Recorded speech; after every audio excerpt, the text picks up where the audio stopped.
tuko eneo hili la beach tukifanya usafi kama sehemu ya shughuli za kijamii ambazo tulielekezwa na mkuu wetu wa jeshi Kamishna Jenerali Yeremia Yoram Katungu. Maadhimisho haya ya miaka 65 yalizinduliwa na mkuu wetu wa jeshi CGP tarehe 21 katika chuo cha urekebishaji taaluma Ukonga. Lakini katika gereza la Mafia sisi tulionelea kwamba tutafanya activity kama mbili. Kwanza kufanya usafi kwenye maeneo ya ufukwe wa bahari ya Hindi, na nafikiri unatuona mpaka sasa tuko kwenye eneo hili tunaendelea na usafi wa ufukwe hii na dhana zetu. Lakini ukiliachilia hilo ni kwamba baada ya hili tutakwenda katika hospitali ya wilaya Mafia. Tumechagua kutoa misaada kwenye wodi ya wazazi na wodi ya watoto.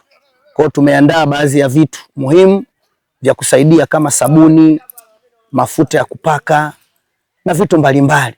Vitu nani zile za watoto, pampers na kadhalika. Kwa hiyo kila tunapokuwa tunaadhimisha maadhimisho haya ya jeshi kufikia miaka fulani, tunajenga mwelekeo na dhana kwamba mipango na mikakati ya kulifanya jeshi hili liwe jeshi la kisasa lenye weledi katika kuitumikia wananchi wa Tanzania, basi tuweze kuwa na malengo hayo, kuweza kuona kwamba tunafika kwenye maeneo ambayo vile vile tunajenga mwelekeo wa miaka ijayo.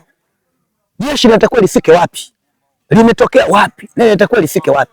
Lakini vile vile ni kutambua na kuthamini mchango wa maafisa na askari na watumishi wengine ambao wamelitumikia jeshi hili kwa miaka hiyo. Tunatambua michango yao. Hii inaonyesha wazi kwamba jeshi linao vision na mission, kutambua kwamba kulikuwa kuna watu ambao walitumikia kwa nafasi mbalimbali. Kwa hiyo tunatambua michango hiyo kuhakikisha kwamba maadhimisho haya yanabeba dhana nzima ya urekebishaji.